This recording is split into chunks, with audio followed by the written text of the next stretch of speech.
Magandang hapon, narito ang latest update natin sa dalawang bagyo na binabantayan nga ng Pag-asa, ang severe tropical storm na si Ophel at ang typhoon na si Pipito. So unahin muna nating tingnan yung sitwasyon regarding severe tropical storm Ophel. So nakalabas na nga ito ng ating area of responsibility at kaninang alas 4 ay nasa laing 205 kilometers west-northwest ng Itbay at Batanes. Taglay lakas ng hangin na umabot hanggang 100 kilometers per hour malapit sa gitna nito at ang pagbugso aabot hanggang 125 kilometers per hour. Ito ay nasa ang kikilos sa direksyong north-northwest sa bilis naman na 15 kilometers per hour. Subalit, bagamat nakalabas na ito ng ating air responsibility, dahil yung malawak na radius nito ay inaasahan pa rin natin, may nakataas pa rin po tayong wind signal number 1 dito sa may bandang dulong Hilagang Luzon. So makikita natin sa forecast track natin ng bagyong si Ophel, posible nga, by tomorrow early morning, ay muli itong pumasok dito sa halos northwestern boundary ng ating air responsibility. Tawarin itong Taiwan hanggang sa humina tuluyan bilang isang low pressure na lamang by Monday. So kahit nakalabas na po ng PAR itong bagyong si Ophel, ito yung dahilan kung bakit may warning signal pa rin tayo sa may bandang Batanes, wind signal number 1, dahil nga yung radius niya malapit pa rin halos dun sa sentro ng bagyong si Ophel. So ito nga naka-highlight no, sa severe tropical storm na si Ophel, ngayon ang pinag-uusapan natin, tropical cyclone wind signal number 1 nakataas sa lugar ng Batanes. Ano inaasahan ng mga kababayan natin sa Batanes? Mga paminsan-minsang pagbugso ng hangin.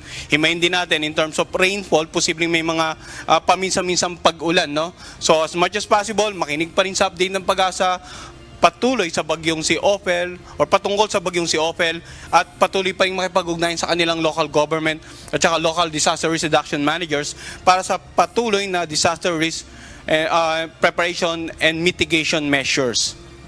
Samantala, in terms of pag-ulan, itong bagyong si Ophel ay magdudulot pa rin, inaasang magdudulot ng moderate to heavy rains dito nga sa may bandang Batanes area na posible pa rin maging sani ng mga localized flooding, lalong-lalo sa mga lugar na may kababaan or low-lying areas at sa mga lugar na malapit po sa mga ilog, baka posibleng tumaas yung level ng tubig. Kaya maging alerto pa rin yung mga kababayan natin dito sa may bandang Batanes area kahit wind signal number 1 na lamang yung nakataas sa inyong lugar. Samantala, yung bagyong or typhoon Pepito naman, nasa loob nga na ating air responsibility, kanina alas 4 ay nasa laing 465 kilometers silangan ng Giwan Eastern Samar. Taglay naman ni Pepito, ang lakas ng hangin umabot hanggang 150 kilometers per hour malapit sa gitna nito at yung pagbugso aabot hanggang 185 kilometers per hour. Ito naman ay kumikilos sa direksyong west-northwest sa bilis na 13 kilometers per hour. So, makikita natin, offshore pa rin yung tinatayang sentro ng bagyong si Pepito.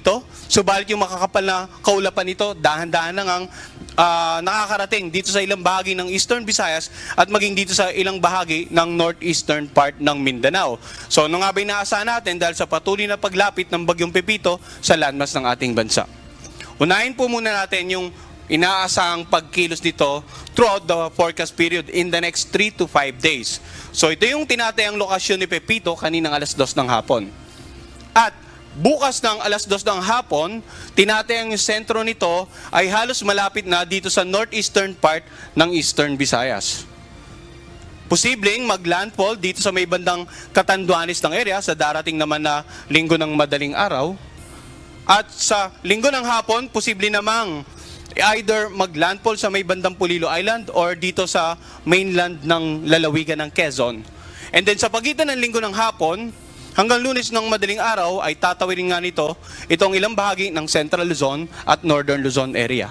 Hanggang sa tuloy nito makalagpas ng ating landmass sa darating na Lunes ng madaling araw at tuloy ang makalabas ng ating area of responsibility sa darating naman na Lunes ng hapon.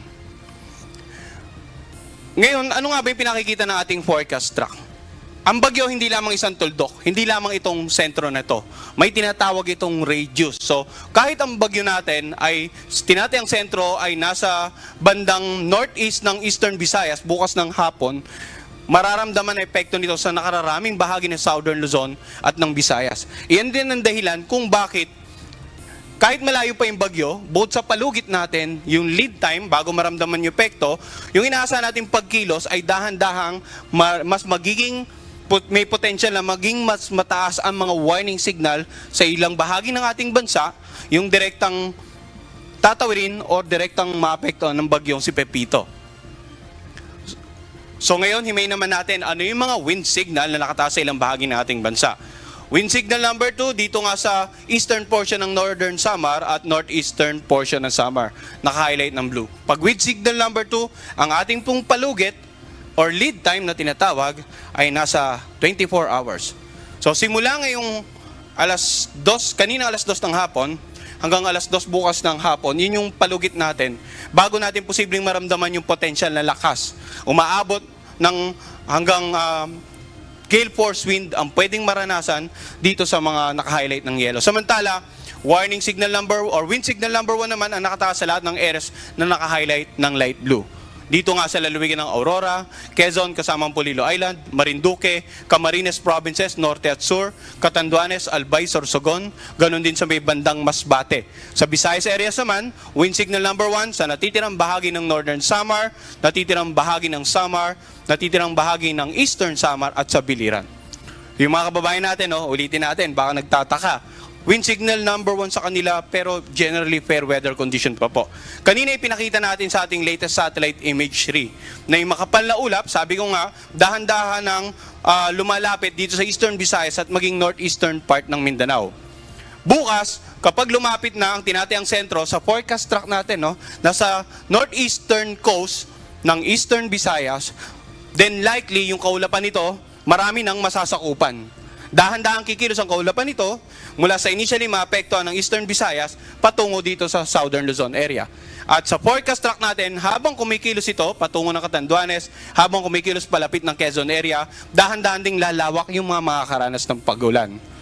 Maaaring ngayon wala pa kayong nararanasan pag-ulan, Wind signal number 1, 36 hours naman ang palugit natin. Simula alas 2 ngayong hapon, hanggang alas 2 ng hapon bukas, 24 hours. Alas 2 ng madaling araw ng linggo, 36 hours. So ang lead time natin, bago natin actual na maramdaman, 36 hours or less. Bakit less? Kasi yung mas malapit na expose sa bagyo, maaring less than 36 hours ang actual na ang lead time bago nila maramdaman. And of course, yung mas nandito sa mas malayong part ng bagyo, maaring the entire 36 hours bago po nila actual na maramdaman. And uulitin natin yung warning signal, bagamat nasa wind signal number 2 lamang tayo, habang lumalapit ang bagyo, posibleng magkaroon tayo ng mas mataas na wind signal. Kasi kung babalikan natin, actually bago maglandfall dito sa may bandang Catanduanes, posible pa itong umabot ng super typhoon category.